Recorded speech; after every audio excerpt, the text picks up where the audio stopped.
ये सारी चीज़ें जो हो रही हैं इसकी वजह ये है कि इंसान ने जब अपने आप को जानवर समझ रखा है, तो जानवर समझ रखा है तो उसका क्या मकसद, खाए पिए बस, drink eat and B Mary. मैं एक वाकया सुनाऊँ आपको।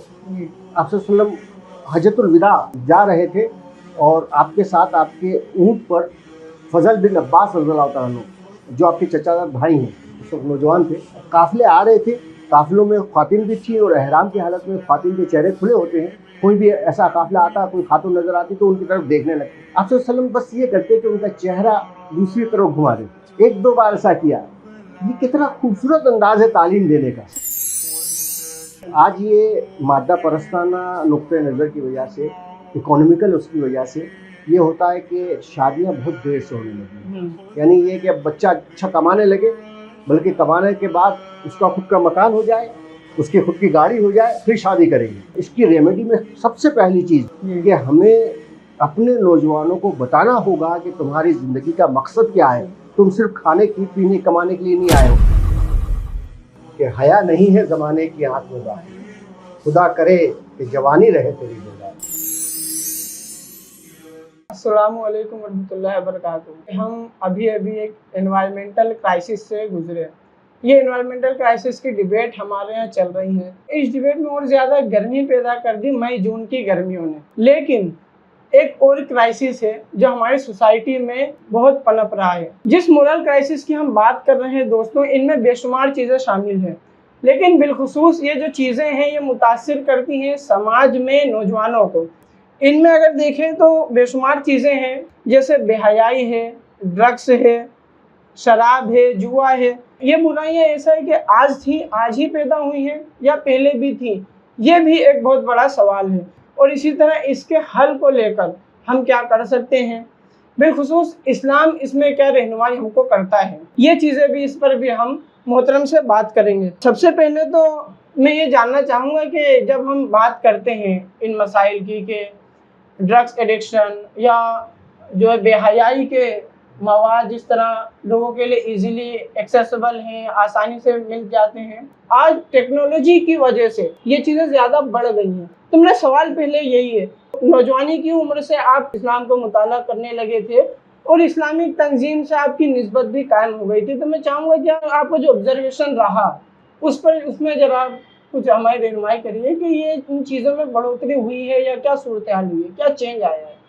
बिस्मिल्लाहिर्रहमानिर्रहीम। सबसे पहले तो मैं आपको मुबारकबाद देना चाहूँगा कि आप नौजवानों ने आज के इस पुराशोर ज़माने में, इतने मुश्किल हालात में ये अखलाकियात की मुहिम छेड़ी है, जो आज का बर्निंग टॉपिक जिसे कहा जा सकता है। क्योंकि पोस्ट मॉडर्निज़म के ज़माने में जब ये कहा जाने लगा है कि मोरल वैल्यूज़ कुछ होती नहीं है, अखलाकियात कुछ होता ही नहीं है, इंसान जो चाहे वो करे, आज़ाद है वो, जिस तरह की चाहे वो सोच रखे, ऐसे हालात में आप नौजवानों ने अखलाकियात के इजाले को बढ़ाने के लिए, उसको फ़रोग़ देने के लिए ऐसी एक मुहिम आपने छेड़ी है। इसके लिए वाकई आप लोग मुबारकबाद के मुस्तहिक़ हैं। शुक्रिया। जैसा कि आपने सवाल किया है कि ये बदअखलाक़ी और ये बुराइयाँ क्या पहले भी थी, आज के ज़माने में है, तो क्या खुसूसियात हैं उसकी। तो पहली बात तो ये कि ये अखलाकी ख़राबियाँ हर ज़माने में मौजूद रही हैं। कोई ज़माना ऐसा नहीं है जिससे खाली हुआ हो, क्योंकि ये शैतान का सबसे बड़ा हथियार है। शैतान ने जो सबसे पहले चैलेंज दिया था और सबसे पहला जो उसने ख़राबी रूनुमा की थी, वो यही अखलाकी ख़राबी थी, यही बेहयाई थी। शैतान ने जब हज़रत आदम को जन्नत से निकलवाया तो पहला गैर अखलाकी काम तो क्या किया उसने कि अल्लाह की नाफरमानी करवाई। इससे ज़्यादा बेअखलाकी और कोई नहीं हो सकती। दूसरा काम ये किया कि उस नाफरमानी की वजह से उन पर जो जन्नत के लिबास थे वो उतरवा दिए गए और वो बरहना हो गए। यानी सबसे पहला हथियार जो शैतान ने इंसान के ख़िलाफ़ इस्तेमाल किया वो बेहयाई का था, उनके कपड़े उतरवाने का था। और तब से लेकर आज तक शैतान का यही सबसे ज़्यादा महबूब हथियार रहा है नौजवानों को और इंसानियत को बहकाने का, कि उनके कपड़े उनसे उतरवा लिए जाए, बेहयाई को आमादा कर दिया जाए। तो ये बेहयाई तो आम है जो शुरू से चली आ रही है।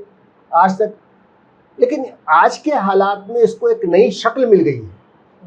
आज के हालात में पहले आदमी बेहयाई और गैर अखलाकी हरकतों को छुप कर करता था, महदूद एरिया में करता था, उसे डर लगा रहता था समाज का और लोगों का, वो छुप कर करता था उसे, और करने के बाद नादिम होता था, वो शर्मिंदा होता था। आज मामला उलट गया है, आज वो खुलेआम कर रहा है, आज उसके पास सारे ज़राए मौजूद हैं, हाथों में मोबाइल मौजूद है, घरों में लैपटॉप और कंप्यूटर मौजूद है, जिस तरह की बेहयाई की और बेफहश बातें वो कर सकता है वो सब करता है, कोई रोकने टोकने वाला नहीं है। बल्कि जो समाज पहले रोकता टोकता था, अब वो भी उसके बढ़ाने में वो नज़र आता है, और बल्कि अब उसको लीगलीफाई करने में, इन बुराइयों और बदअखलाकियों को लीगल दर्जा देने में और कानूनी देने में वो कोशिश वो हो रही है, और उसकी वजह से ये बुराइयां जो है वो अब बुराइयां नहीं रह गई हैं, बल्कि ये एक अच्छाई और एक उसकी तरफ जो है वो होती जा रही है। ये सबसे बड़ी कबाहत है जो आज की इस बुराइयों में है, वरना बुराइयां तो पहले ही से मौजूद थी। तो मोहतरम, आपकी बात सुन के जो चेंज आपने जिस चेंज की आपने बात की, मुझे एक बड़े आलिम दीन का एक जुमला याद आया कि कीचड़ में पाँव फिसलना और बात है, और उसमें बिस्तर लगा के लेट जाना ये दूसरी बात है। तो आज के इंसान ने अपनी बदअखलाकी और बेहयाई के साथ ऐसा ही कुछ मामला कर रखा है। तो यानी ये सिर्फ इंसान की गलती या लापरवाही हो जाना, नाफरमानी हो जाना, ये एक दूसरी बात है, लेकिन आज जो चीज़ें की जा रही हैं, जिस तरीके से इसको लीगल किया जा रहा है, तो यानी इसमें इसके पीछे कुछ एकेडमिक जो है, इसके पीछे कुछ एकेडमिक एस्पेक्ट भी हैं इसके। जैसे यानी जो कहा जाता है कि पोस्ट मॉडर्न एरा में जिस वैल्यूज़ का आपने जिक्र किया था कि वैल्यूज़ की धज्जियाँ उड़ाई जा रही हैं, कोई कदरें भी एब्सोल्यूट नहीं होती, ये पोस्ट मॉडर्न एरा का इसका खास असर माना जाता है। तो इसके पीछे वो भी एक, उसका भी एक एस्पेक्ट है, एक रोल है। जी बिल्कुल सही बात कही आपने, और बहुत अच्छी बात ये कही, आजकल कीचड़ में लौटने को खूब ही समझा जाने लगा है। बल्कि अगर कोई उससे रोकने की कोशिश करे तो ये कहा जाता है कि आप मेरी आज़ादी पर रोक लगा रहे हैं, मैं आज़ाद हूँ कि कीचड़ में लौटूँ, मैं आग से खेल रहा हूँ, ये मुझे आज़ादी है, आप रोकने का काम कर रहे हैं, ये मेरे खिलाफ जुल्म कर रहे हैं आप, यहाँ तक बात आ गई है। तो ये बात बिल्कुल सही है कि जितना ज़माना ये मॉडर्निज़म और फिर पोस्ट मॉडर्निज़म की तरफ जा रहा है, हर एक वैल्यू की, हर एक कद्र की धज्जियाँ उड़ाई जा रही हैं। और जैसे मैंने कहा कि ये बात अब कही जा रही है कि अखलाक तो कोई चीज़ होती ही नहीं है इंसान के लिए, तो जो उसे समझ में आता है, जो उसे अच्छा लगता है, जो उसके ज़िंदगी के लिए उसके महबूब मालूम होता है, उसे करना चाहिए, उसे कोई रोक टोक करने वाली चीज़ नहीं होनी चाहिए। तो ये जहनियत जो है जिसने इंसान को तमाम अखलाकी कदरों से बाहर कर दिया है, यही जहनियत सबसे बड़ी खराबी है। और फिर सबसे बड़ी बात यह है कि इसी जहनियत को ग़िज़ा देने के लिए, इसको परवान चढ़ाने के लिए बहुत सारी टेक्नोलॉजिकल ईजाद हो चुकी है जो इसको और इजाफा कर रही हैं। पोस्ट मॉडर्न एरा के और दूसरे एस्पेक्ट को मैं चाहता है कवर करने में, एक असर उसका ये बताया जाता है जो हम कह सकते हैं कि एक बड़ी वजह बनता है आई थिंक बदअखलाकी को परवान चढ़ाने के लिए, वो है इंफरादियत पसंदी जी, जिसने समाजी यानी ख़ानदान को या इंसान के सोशल रिलेशन को बहुत मुतासिर किया। तो मैं चाहूँगा इस इंफरादियत पसंदी, इंडिविजुअलिज्म पर भी आप कुछ बात रखें। ये आज के ज़माने का बहुत बड़ा फितना है, इंडिविजुअलिज्म या इंफरादियत पसंदी। दरअसल मैंने बताया पोस्ट मॉडर्निज्म में अब किसी तरह की किसी वैल्यू या किसी फिक्र ही की गुंजाइश नहीं है, कोई फिक्र नहीं है। हर आदमी अपनी फिक्र रख सकता है, अपनी आइडियोलॉजी रख सकता है, अपना वो रख सकता है। तो वो हर आदमी को खुद अपने बारे में सोचना है, यानी इंसान को एक जानवर के लेवल तक ले आया गया कि इंसान जो है वो था एक समाजी हैसियत रखने वाला, एक अखलाकी हैसियत रखने वाला, मिलजुल कर लोगों के हक अदा करते हुए काम करने वाला। अब उसको एक जानवर की हैसियत से खड़ा कर दिया कि मुझे जो समझ में आ रहा है, अगर मुझे भूख लग रही है तो मैं खाऊं, चाहे मेरे सामने जो कुछ भी हो, मुझे किसी पर हाथ मारना पड़े, मुझे भूख लग रही है, मुझे अपनी भूख को वो करना है। मुझे अगर जिनसी ख्वाहिश हो रही है तो मुझे अपनी जिनसी ख्वाहिश को पूरी करना है, इसके पीछे कोई वो ना। तो यानी कहने का मतलब ये कि इंसान को जानवरों के दर्जे तक ले आया गया है, पर जानवरों से भी ज़्यादा बदतर। कुरान ने कहा है ना कि कल अनाम बलहुम अदल, कि ये तो चौपायों की तरह है, बल्कि इससे भी ज़्यादा डेंजर है। तो इससे भी ज़्यादा, क्योंकि एक जानवर तो अपनी एनिमल इंस्टिंक्ट के सहारे ही चलता है, उसको भूख लगती है तो खाता है, लेकिन एक इंसान, जानवर नुमा इंसान, वो सिर्फ भूख लगने पर नहीं खाता, वो सिर्फ किसी को परेशान करने के लिए भी किसी पर हमला करता है। सही। तो ये आज की इस जो फिक्री अनार्की है, जिसे मैं कहा, ये फिक्री है ही नहीं, अनार्की जो है, जिसमें पोस्ट मॉडर्निज्म में के किसी को कोई फिक्र ना हो, ये एक बहुत बड़ा वो है। और उसने जैसा ये कहा कि जो इनफरादियत पसंदी है कि उसने, और फिर इस इनफरादियत पसंदी को बहुत सारी चीज़ों ने हवा दी है। आज जिन तरह के हालात में हम रह रहे हैं, जो हमारे सोशियो पॉलिटिकल सिस्टम है, जो हमारा इकोनॉमिकल सिस्टम है, इन तमाम चीज़ों ने इंसान को अकेला कर दिया है। न सिर्फ अकेला कर दिया है बल्कि खुदगर्ज बना दिया है, स्वार्थी बना दिया है, और उस खुदगर्जी की वजह से वो सिर्फ अपनी उसमें वो डूबा हुआ है। और जैसा मैंने कहा कि बहुत सारी चीज़ें हैं जो आज हालात ने वो कर दी है, जो उसकी इंडिविजुअलिज्म को और ज़्यादा बढ़ावा देकर और उसको ख़राब करने की कोशिश कर रही है। इसी के साथ यानी ये जो चीज़ें आई हैं, मैं इस पर सुन भी रहा था, तो बल्कि इस पर बात करना तो दूर, इसको यानी बिल्कुल वो, या जैसा कि आपने जिक्र किया जानवर वाला, वो इसी की मिसाल देता है। असल में इवोल्यूशन को कहीं ना कहीं वो लोग इसको इवोल्यूशन से जोड़ते हैं, क्योंकि हम तो है ही हैवान, हमारा तो मुस्तकबिल है, हमारा तो जो है पास्ट ही जानवरों का रहा है, तो उससे जोड़ देते हैं और उनको एक कह सकते हैं कि बड़ी इंटेलेक्चुअल जो है बेस मिल जाता है। इसका मैं चाह रहा था कि आप इस पर बात रखें, जैसा कि मैं सुन भी रहा था, इसको इस्लामी टीचिंग से एक तरह से तकाबुल कर रहा था। कुछ नौजवान भी, ईसाइयों में भी हम इस पर हमारी ऑर्गेनाइजेशन में डिस्कशन करते रहते हैं, तो बात है कि निकल के आती है कि वो जिस फिक्री बहरान का जो शिकार है, उसके पीछे क्योंकि कोई पर्पस नहीं है, कोई मकसद नहीं है, कोई मकसद को तलाश नहीं कर पाए, ना साइंस उनको कोई मकसद दे पाती है, ना फलसफा दे पाता है। सुनी हकायत जो हस्ती तो दरमियाँ से सुनी, ना इब्तिदा की खबर तो ना इंतहा मालूम, ये उनके जो है पोजीशन हुई है। तो ये बेमकसदियत भी कहीं ना कहीं इस अखलाकी बहरान और फिक्री बहरान के पीछे अपना एक असर रखती है। जी, बड़ी अच्छी बात कही आपने। दरअसल ये जो हमारी फिक्री अनार्की है, या ये बदअखलाकी और बेअखलाकी का जो माहौल है, उसके पीछे बुनियादी जो जिसको वो सोर्स मानते हैं, वो यही डार्विन का और फ्रायड का फ़लसफ़ा है। ये डार्विन का फ़लसफ़ा कि हम लोग तो कुछ नहीं है, इंसान बस एक इवॉल्व्ड एनिमल है, एक विकसित जानवर है, बस और कुछ नहीं है। या जैसा कि फ्रायड ने ये कहा कि हमारे जितने भी ये जज्बात और वो है, जो हमारे मुहर्रिकात हैं, मोटिव है, वो हमारे सेक्सुअल डिज़ायर से ही पैदा होते हैं, हमारे सेक्स के उससे पैदा होते हैं, और आदमी सिर्फ एक सेक्सुअल एनिमल है। और वो सारी चीज़ें जो जिसको हम अना या खुदी या ईगो या सुपर ईगो कहते हैं, वो सब उसी से ड्राइव होता है।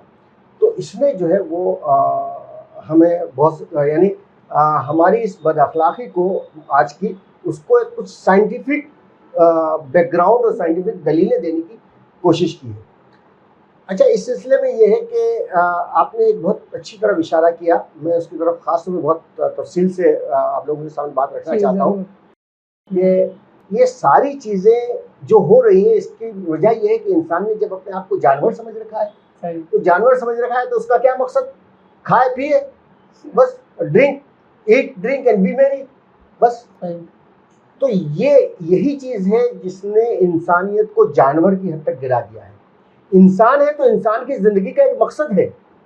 जब बनाने वाले ने इस इंसान को पैदा किया और इतनी सारी सलाहियतों के साथ पैदा किया, इस तरह से नक्सिक से दुरुस्त किया उसको, एहसनुल तख्लीक बनाया इसको। कुरान खुद कहता है कि लक़द खलक़नल इंसान फ़ी अहसन तक़वीम, कि हमने इंसान को बेहतरीन साख्त पर पैदा किया है। तो इंसान को इतनी बेहतरीन सलाहियत के साथ पैदा किया, उसको सोचने समझने की ताकत दी, उसको शऊर दिया, उसको जज्बात और एहसासात दिए, और फिर इस कायनात में उसको एक अहम पोजीशन अता की। इस तरह की पोजीशन के पूरी कायनात को उसकी खिदमत में लगा दिया गया, मुसख्खर कर दिया गया। पूरी कायनात, सूरज, चांद, सितारे, तारे, ज़मीन, हवा, रोशनी, आसमान, हर चीज़ जो है इंसान की खिदमत में लगी हुई है।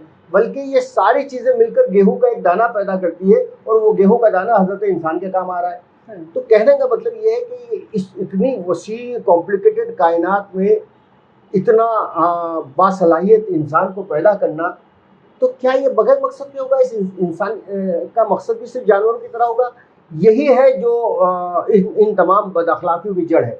अगर इंसान के सामने वाज़ेह कर दिया जाए कि तुम्हारी ज़िंदगी का कोई मकसद है और वो मकसद के तहत तुम्हें अपनी ज़िंदगी गुजारना है, तुम सिर्फ खाने कमाने के लिए तो जिस्म है इसलिए खाना कमाने की ज़रूरत है, वरना तुम्हारे अंदर जो रूह है जो अल्लाह ताला की तरफ से फूंकी गई है, उस रूह के तहत तुम्हें इस दुनिया में कुछ काम अंजाम देना है, तो फिर ये सारी बदअखलाकियाँ, सारी बेहयाइयाँ, सारी चीज़ें हवा हो जाएंगी। तो इंसान के अंदर अगर उसका मकसद हयात वाज़ेह कर दिया जाए, उसकी सोच उसके अंदर डेवलप कर दी जाए, तो आज के इसका से छुटकारा मिल सकता है। ये तो कुछ एकेडमिक एस्पेक्ट हो गए। इसका प्रैक्टिकल जो इसका रिएक्शन आया, जो कि इसको बढ़ावा दिया सोशल मीडिया ने एक पूरा, तो इस पर मैं चाह रहा था कि आप कुछ बात रखें, जैसा कि यानी दो चीज़ें हैं, मैं उनकी तरफ इशारा करूं, फिर आप उस पर तफसीलात रखिएगा। एक बहुत सेंसिटिव इशू नौजवानों के लिए वो बन गया है पोर्न एडिक्शन।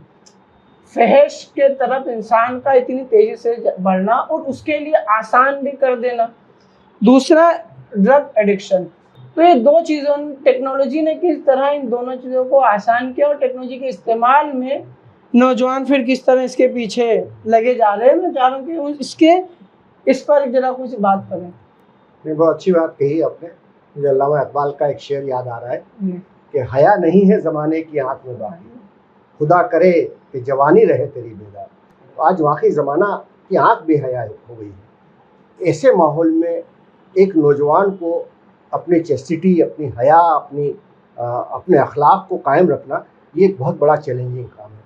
और जैसा मैंने कहा कि इस बदअखलाक़ी को, इस बेहयाई को आज टेक्नोलॉजी ने एक अलग मुकाम तक ले जाकर पहुंचा दिया है। ये टेक्नोलॉजी, ये मोबाइल, सोशल मीडिया, ये सारा इंटरनेट का मवाद, इस सब चीज़ों ने इन तमाम चीज़ों को हमारे घर तक, हमारे जेब तक पहुंचा दिया है कि अब इसको, पहले इस तरह की बेहयाई या बदअखलाक़ी या बुरे कामों के लिए उसे बहुत तगदो मेहनत करना पड़ती थी। आज ये सारी चीज़ें बिल्कुल आम हो गई हैं। ये सोशल मीडिया का वो जो है, आज हम देखते हैं कि लाखों करोड़ों नौजवान जो है इस सोशल मीडिया के उसमें फंस कर अपनी जवानी को और अपनी ज़िंदगी को बर्बाद कर रहे हैं। ऐसा नहीं है कि इस सोशल मीडिया के कोई फ़ायदे नहीं हैं, इस सोशल मीडिया के बहुत सारे फ़ायदे भी हैं। मैं आपको बताऊं कि सोशल मीडिया का सबसे बड़ा फ़ायदा ये है कि आदमी लोगों से और समाज से बहुत ज़्यादा कनेक्टेड रह सकता है। ये कनेक्शन जो है वो बहुत अहम चीज़ है कि वो हर वक्त लोगों के साथ कनेक्टेड और अपनी सोसाइटी के साथ जुड़ा हुआ रह सकता है। एक बहुत बड़ा फ़ायदा है ये। एक और सबसे बड़ा फ़ायदा ये है कि इसके ज़रिए से इल्म हासिल करना उसके लिए बहुत आसान हो गया है।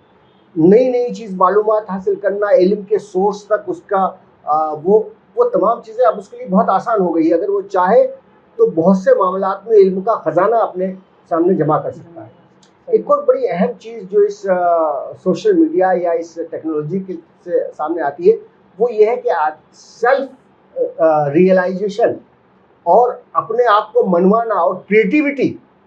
आदमी बहुत क्रिएटिव हो सकता है, इसके ज़रिए से बहुत क्रिएटिविटी डाल सकता है। लेकिन ये तो चंद चीज़ें हैं और इंसान की अपनी फितरत ये होती है कि वो अच्छाई की तरफ न जाकर उसके बुरे पहलू की तरफ ज़्यादा, काला रंग ज़्यादा अट्रैक्टिव होता है, काला रंग बहुत जल्दी चढ़ जाता है दूसरे तमाम रंगों के मुकाबले में।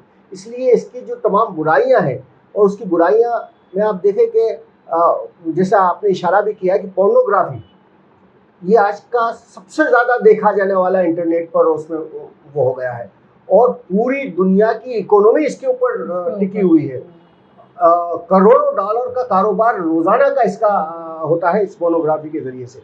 और इसके ज़रिए से इंसान जो है वो इसमें जब मुब्तला होता है तो सवाल ये होता है कि तमाम रिश्ते वो भूल जाता है।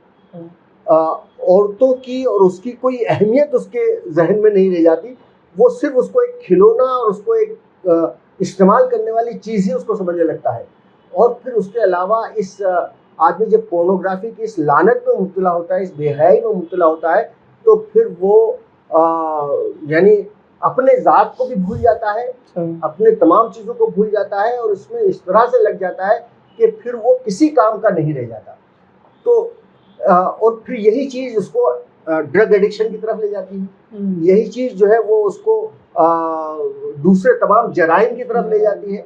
बहुत सारे अपराध जो है उसी वजह से वो ये होता है। तो ये सारी चीज़ें जो है कनेक्टेड है, इंटरकनेक्टेड है कि एक चीज़ जब आती है तो उसके साथ दूसरी चीज़ आती है, फिर अखलाकी बुराइयों के साथ वो इक़्तिसादी बुराइयों, इकोनॉमिकल बुराइयों में मुब्तला होता है, फिर सोशल बुराइयों में मुब्तला होता है। ये तमाम चीज़ों में जो है वो मुब्तला हो जाता है। वो अपने और दूसरे दोनों ही के लिए क्रिमिनल बन जाता है। हाँ, वो खुद अपनी ज़िंदगी तो बर्बाद करता ही है, उसकी अपनी ज़िंदगी तो खात्मे तक पहुँच जाती है। वो यानी सोशल नहीं रह जाता बल्कि एंटी सोशल हो जाता है, सोसाइटी के खिलाफ काम करने लगता है। और सोसाइटी के वो नौजवान जो सोसाइटी को कुछ दे सकते हैं वो सोसाइटी को बिगाड़ने वाले बन जाते हैं। तो ये पूरा सिस्टम चलता है इस तमाम उसके। और जैसा मैंने कहा कि इसकी वजह से फिर आज ड्रग एडिक्शन बहुत ज़्यादा वो होता जा रहा है, क्योंकि आदमी जब सेल्फ सेंटर्ड हो जाता है, इकोनॉमिकल बोझ उस पर बहुत ज़्यादा होता है, तो फिर वो बहुत ज़्यादा फ्रस्ट्रेशन में और टेंशन में मुब्तला होता है। और उस फ्रस्ट्रेशन को, टेंशन को ख़त्म करने के लिए ना उसके पास अब कोई समाज का प्रेशर है, मैं आगे थोड़ा सा उसकी तरफ कहूँगा अगर मौका मिलेगा, न समाज का कोई प्रेशर होता है, न मज़हब का कोई प्रेशर होता है, न कहीं और यानी उसके लिए जाए करार होती है। तो फिर वो अपनी करार ढूंढता है ड्रग में जाकर, शराब में जाकर या इस तरह की चीज़ों में जाकर। आप ये देखें कि खुद हिंदुस्तान में लाखों नौजवान इस ड्रग का किसी न किसी तरीके से शिकार हैं। यानी घर के छोटे बच्चे वो जो वाइटनर आता है ना उसको चूज कर एडिक्शन में मुब्तला होते हैं, जो बिल्कुल कॉमन चीज़ होती है, जो हम इंक रिमूवर जो आता है उसको इस्तेमाल करके यहाँ से शुरू होता है जब मामला, और फिर वो पता नहीं कहाँ जाकर ख़त्म होगा। तो हम देखें हमारे आसपास भी बहुत सारे नौजवान बच्चों तक इस ड्रग एडिक्शन में बुरी तरह मुब्तला है।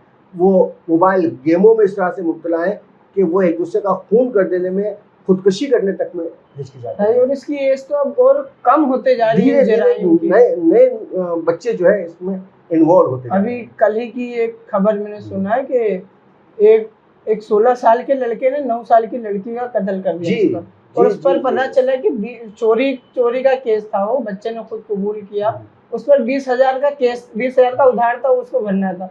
16 साल का लड़का जो 10th क्लास में पढ़ता था, उस पर 20,000 का कर्ज था और पेरेंट्स को खबर भी नहीं।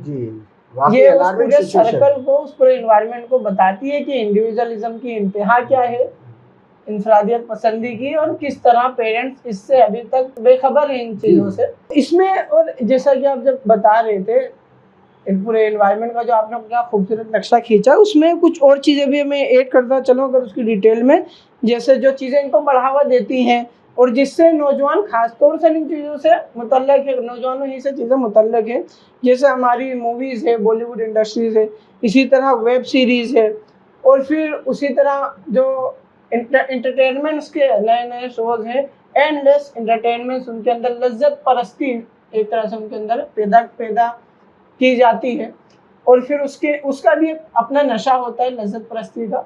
ये भी मोहतरम कुछ नहीं सही है। देखिए एक ज़माना था, जब हमारा ही ज़माना था, हम नौजवान थे, तो हमारे पास अपने आप को लज्जत पहुंचाने के लिए, अपनी जहनी तफरीह और जहनी आसूदगी के लिए बहुत सारे सामान थे।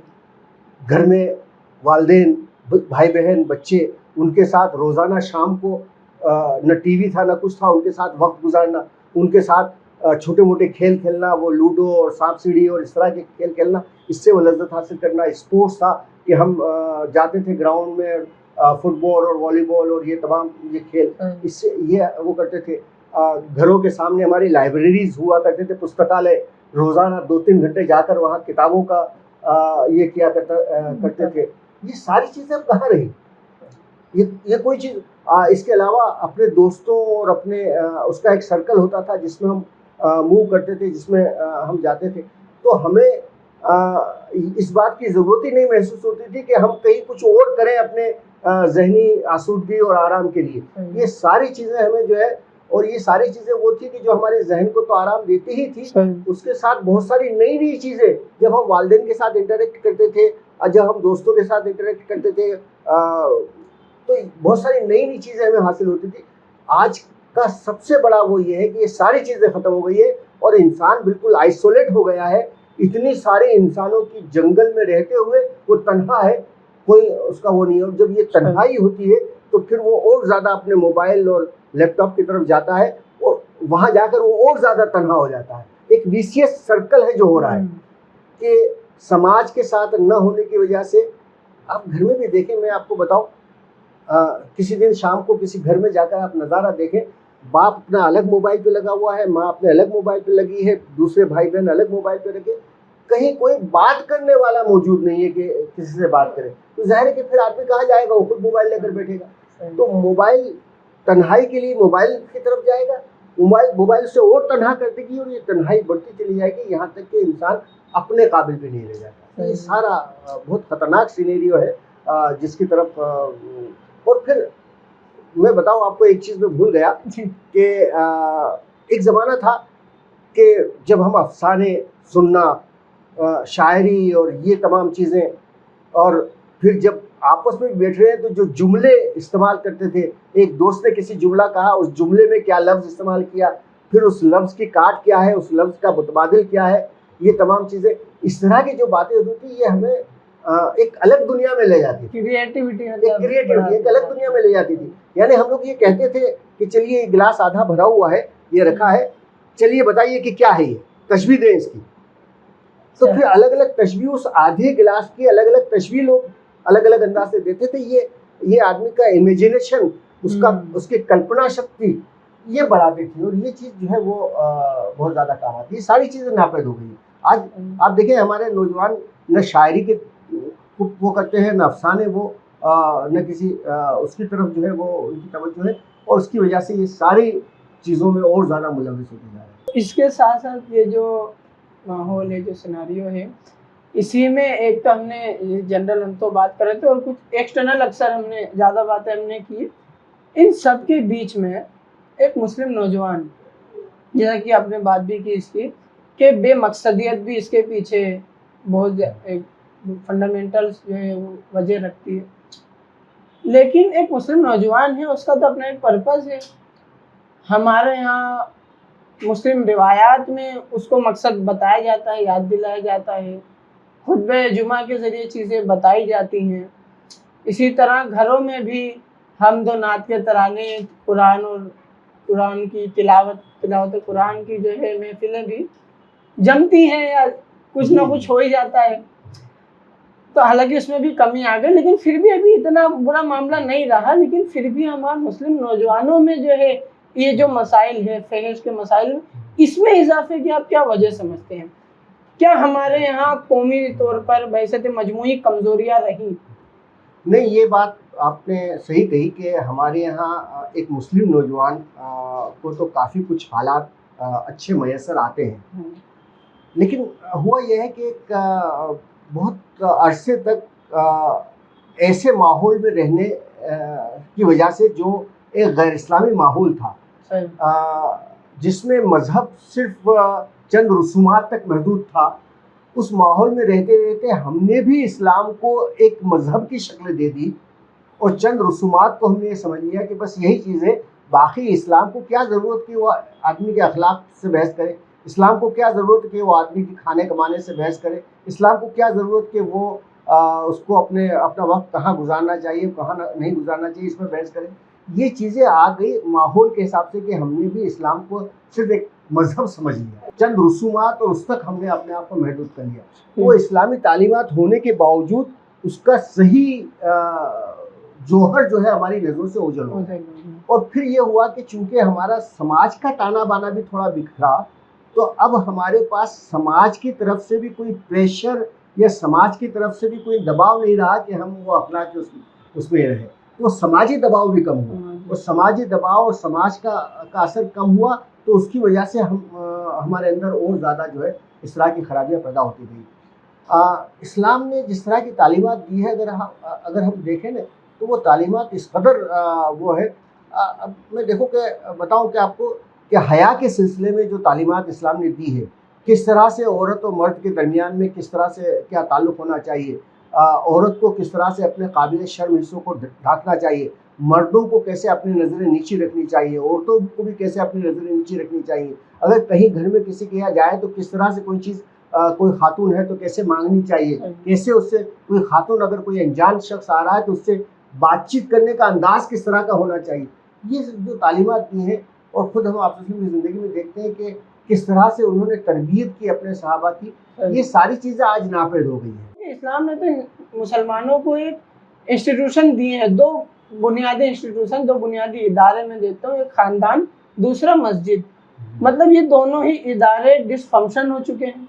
जी, बिल्कुल बिल्कुल सही बात आपने, ये सही डायग्नोसिस यही है कि सबसे पहला इदारा जो हमें अपनी बुनियादों पर कायम रखने वाला था, हमारे अंदर अखलाकी वैल्यूज़ को इन्फ्यूज़ करने वाला था, वो इदारा घर का इदारा था। माँ की गोद थी सबसे पहले, जो जब हमारे असलाफ के वो लोग जो खालिद बिन वलीद और हज़रत उमर और बकर और सलाहुद्दीन अय्यूबी और इनके वाक़यात सुनाती थी, वो पहला वो था जो हमारे अंदर कुछ अखलाकी चीज़ें, आप देखिए हमारी दादी नानी जो कहानियाँ सुनाती थी, हज़रत अब्दुल कादिर जीलानी रहमतुल्लाह अलैह का वाक़या हो या ख्वाजा मोइनुद्दीन चिश्ती रहमतुल्लाह अलैह के वाक़यात, ये वाक़यात कहीं न कहीं हमारे ज़हन में जो है वो घर करते थे और उसकी वजह से ये होता था। ये पहला इदारा आज हमारा वो हुआ। अब न माँ बाप को इतना वक्त है कि अपने बेटों पर इतना वक्त है उनको कहानियाँ सुनाएं, उनकी तालीमात का इंतज़ाम करें। उन्होंने स्कूलों पर ये जिम्मेदारी छोड़ दी और स्कूलों ने अपनी जिम्मेदारी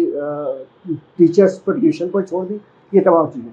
और बिल्कुल सही कहा आपने कि दूसरा इदारा हमारा मस्जिद थी, जो मस्जिद अखलाक और किरदार को बनाने का, उसको सजाने और संवारने का वो थी, उसको भी हमने चंद रस्मी इबादतों तक महदूद करके रख दिया और उसकी वजह से ये हुआ।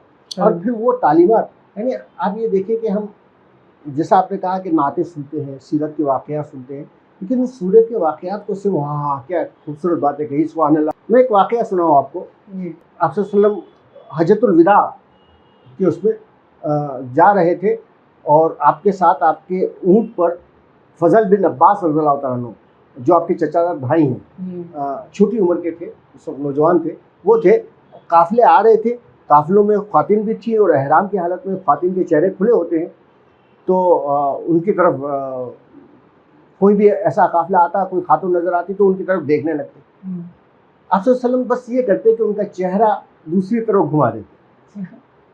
एक दो बार ऐसा किया। ये कितना खूबसूरत अंदाज है तालीम देने का कि आप ये देखिए कि उन्होंने न डांटा न किया कि ये किया, एक खूबसूरत अंदाज के साथ कि नहीं ये तुम्हारा काम नहीं है, ये नहीं होना चाहिए।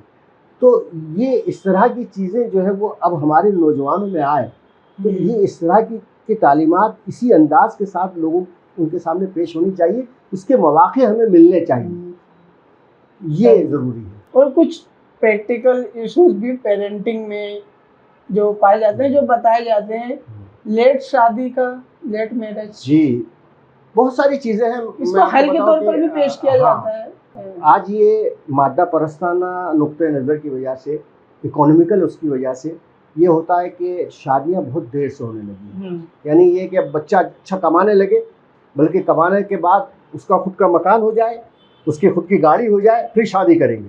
तो बच्चा नहीं, बच्ची को लेकर भी अब यही ट्रेंड बन रहा है। यही है, यानी मेरी जब शादी हुई तो मेरी नौकरी भी नहीं थी। अच्छा।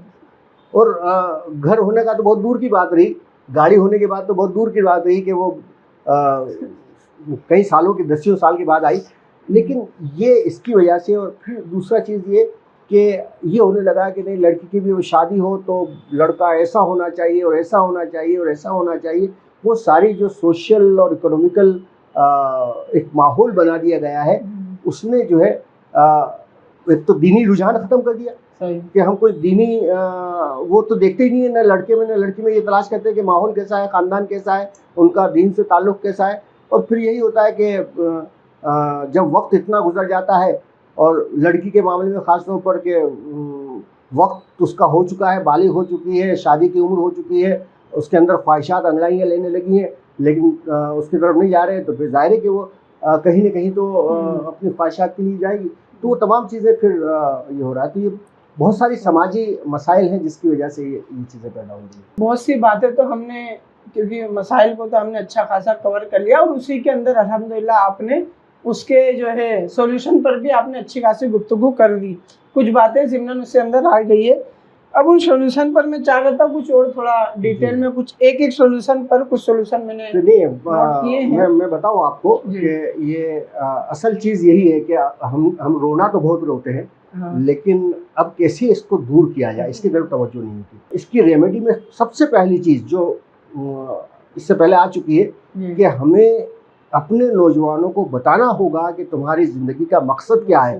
तुम सिर्फ खाने की पीने कमाने के लिए नहीं आए हो। एक तो जानवरों की ज़िंदगी है, इसके लिए नहीं आए हो। दूसरे एक आम दूसरे इंसानों की ज़िंदगी है कि जो सिर्फ अपनी कौम को कुछ थोड़ा सा ऊंचा ले जाने की कोशिश करते हैं। नहीं, हमें तो अल्लाह ताला ने खैर उम्मत बनाया है और हमें खलीफतुल्लाह फिल अर्द बनाया है। हमें इसलिए बनाया है कि हम इस पूरी दुनिया में अल्लाह के पैगाम को आम करें, अल्लाह के कलमे को सरबुलंद करें, अल्लाह की किबरियाई का ऐलान करें। और वो तमाम लोग जो अल्लाह के अलावा पता नहीं किस किस की ग़ुलामी में हैं, अपने आप को आज़ाद समझ रहे हैं, वो पता नहीं किस किस की ग़ुलामी में डूबे हुए हैं, उन सबको सारी ग़ुलामियों से छुड़ाकर सिर्फ अल्लाह की ग़ुलामी में ले आए, क्योंकि अल्लाह की ग़ुलामी में आना ही सबसे बड़ी आज़ादी है। तो ये करें तो सबसे पहला काम तो ये है कि हमें अपने मुस्लिम नौजवानों को उनका मकसद से उन्हें जोड़ना पड़ेगा। उन्हें अपना मकसद आखिरत भी शामिल होगी। तो जाहिर है मकसद ज़िंदगी यानी ये कि अगर मुझे अल्लाह के कलमे को सरबुलंद करना है तो क्यों करना है? क्योंकि अल्लाह को खुश करना है, आखिरत में कामयाबी का एहसास। हमारी इन तमाम चीज़ों के मुहर्रिकात, ये सारी चीज़ें जो हमें हमारी ज़िंदगी का मकसद है, इसका मुहर्रिक ही ये है कि हमें अल्लाह को खुश करना है और अल्लाह की रज़ा हासिल करना है, आखिरत की वो हमेशा हमेशा की कामयाबी हमें हासिल करना है। तो ये सबसे बड़ा है वो है। दूसरा मैं समझता हूँ कि इन अखलाकियात की ख़राबियों से अपने आप को बचाना है तो हमें सालेह सोहबत इख्तियार, ये बहुत अहम चीज़ है। अगर हमारी सोहबत में सिर्फ हमारा मोबाइल या लैपटॉप होगा तो कभी ये बुराइयाँ ख़त्म नहीं हो सकेंगी।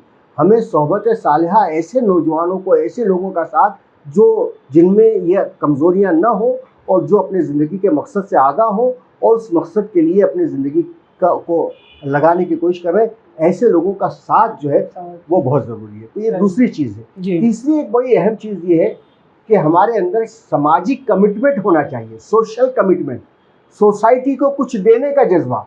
ये जज्बा मोबाइल से नहीं आएगा, ये जज्बा अमली तौर पर सोसाइटी के अंदर नफूज़ करके, सोसाइटी में दाखिल होकर, उसके मसाइल को समझ कर और उसको अपलिफ्ट करने का जो ये होगा, ये चीज़ है जो हमारे इन तमाम बदअखलाकियों से हमें बचा सकती है। सोशल कमिटमेंट बहुत ज़रूरी है। तो ये सोशल कमिटमेंट इतना अहम है कि इख्वानुल मुस्लिमीन के मुर्शिद आम हज़रत बहीउल क़ुली रहमतुल्लाह अलैह, उन्होंने ये कहा कि ये समाज के साथ जुड़ना, उसकी तकलीफ़ों को जानने और दूर करने की कोशिश करना, इसको उन्होंने समाजी रूहानियत का नाम दिया है। ये सोशल स्पिरिचुअलिटी है। तो रूहानियत सिर्फ ये नाम नहीं है कि अल्लाह से ताल्लुक़ हमारा मजबूत करें, रूहानियत इस बात का भी नाम है कि सोसाइटी के साथ हमारा सेहतमंद ताल्लुक़ हो। ये बहुत अहम नुक्ता है मोहतरम। रूहानियत को भी आपने उस वो जो खानकाही निज़ाम है उससे बाहर लाकर पेश किया। अल्लाह से ताल्लुक़ और अल्लाह के ताल्लुक़ के ज़रिए बंदों से ताल्लुक़, इन दोनों से ही हमारी रूहानियत की इमारत खड़ी होती है। और यही वजह है कि अल्लामा मौदूदी रहमतुल्लाह ने एक जगह लिखा है कि शख्सियत की तामीर जो है वो किसी ड्राइंग रूम में और उसमें नहीं होती। शख्सियत की तामीर मैदान अमल में होती है। शख्सियत की पहचान भी मैदान अमल में होती है और शख्सियत का इम्तिहान भी मैदान अमल में होता है। ये बहुत अहम है। तो सोहबत सालिहा के साथ समाजी जुड़ाव, समाज का के साथ कमिटमेंट, ये बहुत ज़रूरी है। जी, बहुत खूब। इसके साथ साथ एक और चीज़ हमें, क्योंकि बहुत ज़्यादा अक्सर हम जानते भी हैं कि इंसानी नफ्सियात है कि वो बहुत ज़्यादा बातों से ज़्यादा स्टोरी और कहानी से सीखता है। इसी तरह की कुछ कहानियाँ, कुछ स्टोरीज़ हिस्ट्री से कुरान मजीद हमारे सामने लेकर आता है। उसमें से एक स्टोरी है, बहुत अहम वाक़या जो इस हवाले से बहुत ज़्यादा नज़रों के सामने से गुजरता है, बहुत पेश भी किया जाता है। वो है हज़रत यूसुफ़ अलैहिस्सलाम का वाक़या। क्यों, किस तरह जिस जगह वो पहुँचे मिस्र में, अपने जिस मालिक के यहाँ वो रह रहे थे, मालिक की बीवी ने उनको अपनी तरफ दावत ऐश की और किस तरह उन्होंने उसका इनकार कर दिया, पूरे यकीन के साथ इनकार कर दिया। ये जो है बहुत अहम वाक़या हमारे लिए, बिल्कुल नौजवानों के लिए बहुत बड़े हौसले अफजाई कहानी है, स्टोरी है। तो मैं चाहूँगा इस पर ज़रा कुछ बात आए। कुरान मजीद इसके आगे चलकर ये जिक्र करता है कि यूसुफ उनकी तरफ बढ़ता अगर वो जो है अल्लाह की दलील ना देख लेता। बुरहान का लफ्ज़ यूज़ किया। मैं चाहूँगा ये बुरहान, ये दलील, ये अंबियाई चीज़ है, ये इंसानों को भी हासिल हो सकता है और किस तरह हासिल हो सकता है? देखिए, एक बहुत अहम वाक़या है, इसको अहसनुल क़सस भी कहा है जी। कुरान ने, और इसकी तफसीलात बहुत वो है। मेरे ख़्याल से ये मुतहम्मिल नहीं है पॉडकास्ट, लेकिन इस सिलसिले में ये है कि यूसुफ़ अलैहिस्सलाम जो इससे रुके, ये उनकी वो पूरी तरबियत जो उनके बाप याकूब अलैहिस्सलाम और उनके बाप इसहाक़ अलैहिस्सलाम, ये जो ख़ानदानी वो चली आई थी लीगेसी, वो चीज़ थी जिसने यूसुफ़ अलैहिस्सलाम को रोका। यूसुफ़ अलैहिस्सलाम ने ये कहा भी कि नफ्स तो बुराई की तरफ आमादा करता है, सही। और मेरा नफ्स भी जो है उसकी तरफ माइल हो रहा था, लेकिन मेरे रब तो ने अल्लाह की बुरहान, अब अल्लाह की बुरहान के सिलसिले में यह है कि वो अल्लाह पर यकीन, वो चीज़ कि अल्लाह मुझे देख रहा है, अल्लाह ने मुझे इस काम के लिए नहीं भेजा है। सही। अक्सर मुफस्सिरीन ने कहा है कि वहाँ बुरहान और दलील, ये वो उनका यकीन और एतक़ाद था जो उनके अंदर था कि मुझे अल्लाह ताला ने इस काम के लिए नहीं भेजा है, और ये काम मेरी उसका नहीं है, और मुझे इस काम का हुक्म नहीं दिया गया है। ये वो दलील और बुरहान थी जिसने उनको यूसुफ़ अलैहिस्सलाम को, बावजूद ये कि दावत ऐश सामने थी, उससे उनको रोक दिया। और ये दोनों चीज़ें हैं कि यकीन और एतमाद आदमी अपने अंदर पैदा करता है, और बार बार उसको ताज़ा करके, सही। और फिर ताज़ा करने के बहुत सारे ज़राए हैं, नमाज है, कुरान है, ये तमाम चीज़ें, उसके ज़रिए से वो ताज़ा करता रहता है। फिर वो चीज़ जो तरबियत के तहत, वालिदैन के उसकी तरबियत के तहत आती है, वो उसको पुख्ता करती है। ये तमाम चीज़ें मिलकर उसे मुस्तहकम रहने और बुराई से अपने आप को बचाने की फ़िक्र करता है। सही। ये बार बार का आपने लफ्ज़ यूज़ किया ना, मुझे एक बहुत प्यारी बात आई कि अल्लाह के रसूल सल्लल्लाहु अलैहि वसल्लम से एक साहिब रसूल पूछा कि सब्र कैसे आता है, कैसे हासिल होता है, तो बड़ी प्यारी रसूल सल्लल्लाहु अलैहि वसल्लम ने बात की कि सब्र करने से आता है। जी, बहुत अच्छी कि बात। वो तब आएगा जब वो किया जाएगा। और इसका तजुर्बा हम हर काम में करते हैं। जब एक नौजवान जो है वो बॉडी बिल्डिंग में जाता है, बॉडी बिल्डिंग के पर्पज से वो जिम करता है, तो वो धीरे धीरे वेट जो है अपना बढ़ाता जाता है, वो वेट मुसलसल कोशिश, तो ये चीज़ है, प्रैक्टिस असल में चीज़ें हमारे अंदर पैदा करती हैं। इसके साथ एक आखिरी चीज़ मैं चाह रहा था कि एक, क्योंकि जो हमें इंसान जो है ना, वो अक्सर आइडियल की तलाश में होता है। हमारे यहाँ जो सोसाइटी है, सोसाइटी में जो फेक वर्ल्ड बना के रखा है, उसमें कुछ फेक हीरोज भी हैं। एक पूरी कैपिटल लॉबी है जिनको हीरो की तरह आइडियल बना के पेश किया जाता है। दूसरी तरफ कुछ जो एंटरटेनमेंट और अदाकार हैं जिनको कह सकते हैं कि वो तो अदाकारी है, एक्टिंग कर रहे हैं, उस एक्टिंग की बुनियाद पर उन्हें एक हीरो बनाकर पेश कर दिया जाता है, आइडियल बनाकर के जिनको फॉलो किया जाए। ये तो है हमारे यहाँ सोसाइटी में सो कॉल्ड जो चल रहे हैं।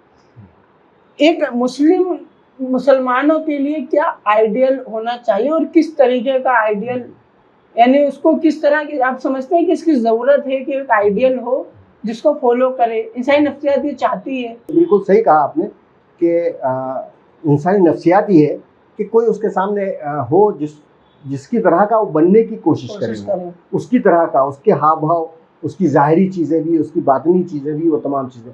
तो ज़ाहिर है कि हमारे सामने तो हमारा रोल मॉडल, तो सबसे बड़ा रोल मॉडल प्यारे नबी सल्लल्लाहु अलैहि वसल्लम जी, इसके बारे में खुद कुरान ने कहा कि लक़द कान लकुम फ़ी रसूलिल्लाहि उस्वतुन हसना। तो ये है।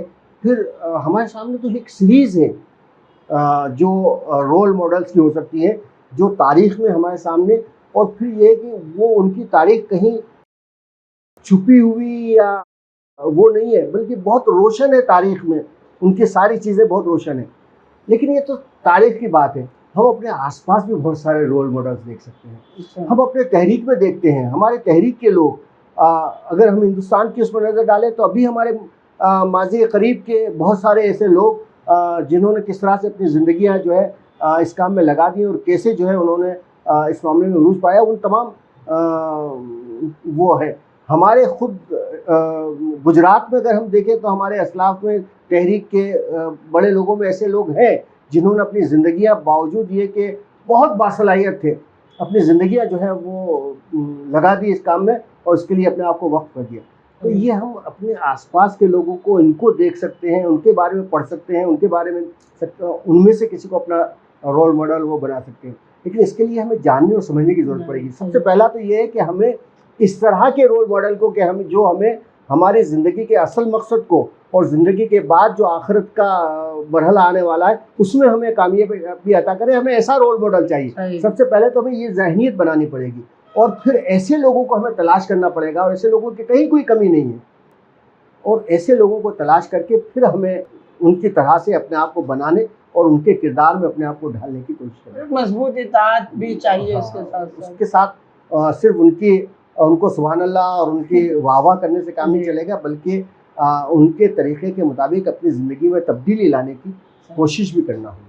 बहुत ही खूबसूरती से आपने इन तमाम बातों को हमारे सामने रखा, इस पर काफ़ी बेहतरीन रहनुमाई अता की। तो मैं चाहूँगा कोई आखिरी मैसेज अगर आप देना चाहें मोहतरम। बस सबसे अहम यह है कि ये समझ ले नौजवान कि वो इंसान है, वो जानवर नहीं है कि जिस खाने पकाने के लिए पीने के लिए आए हों, बल्कि वो इंसान है और इनकी ज़िंदगी का कोई मकसद है, उसे जाने, अपनी इंसानियत को उजागर करें, इंसान बने। मुसलमान होना तो बहुत दूर की बात है, इंसान बने और इंसान की हैसियत से अपने आप को समझ कर जो है वो अपने तमाम चीज़ों को उसी दायरे के उसके हिसाब से तय करें और उसके हिसाब से अपनी ज़िंदगी का मकसद मुतय्यन करके और अपने दिन और रात उसके लिए लगा दें। एक आयत सुनाकर मैं अपनी बात ख़त्म करूँगा कि कुरान फरमाता है, औज़ु बिल्लाहि मिनश शैतानिर रजीम, इन्नल्लाह अश्तरा मिनल मोमिनीना अनफुसहुम व अम्वालहुम बिअन्ना लहुमुल जन्नह, सदक़ल्लाहुल अलीयुल अज़ीम, कि बेशक अल्लाह ने ख़रीद लिए हैं मोमिनों के जानो माल जन्नत के बदले में। तो हम तो अपने जानो माल बेच चुके हैं, हम तो सौदा कर चुके हैं, अब हमें सिर्फ ये सौदा चुकाना है, अपने उस जानो माल को उस तरह से इस्तेमाल करना है जो इस्तेमाल अल्लाह ने और अल्लाह के रसूलों ने करके दिखाया, और ख़ास तौर पर आखिरी नबी सल्लल्लाहु अलैहि वसल्लम ने करके दिखाया। अब वो उस तरीके से हमें ये सौदा चुकाना है, तो ये सौदा चुकाएंगे तो अल्लाह का वादा तो सच्चा है, पक्का है कि वो जन्नत हमें मिलकर रहेगी। तो बस यही एक चीज़ पैगाम है जो मैं नौजवानों को देना चाहता हूँ। जज़ाकल्लाह खैर मोहतरम।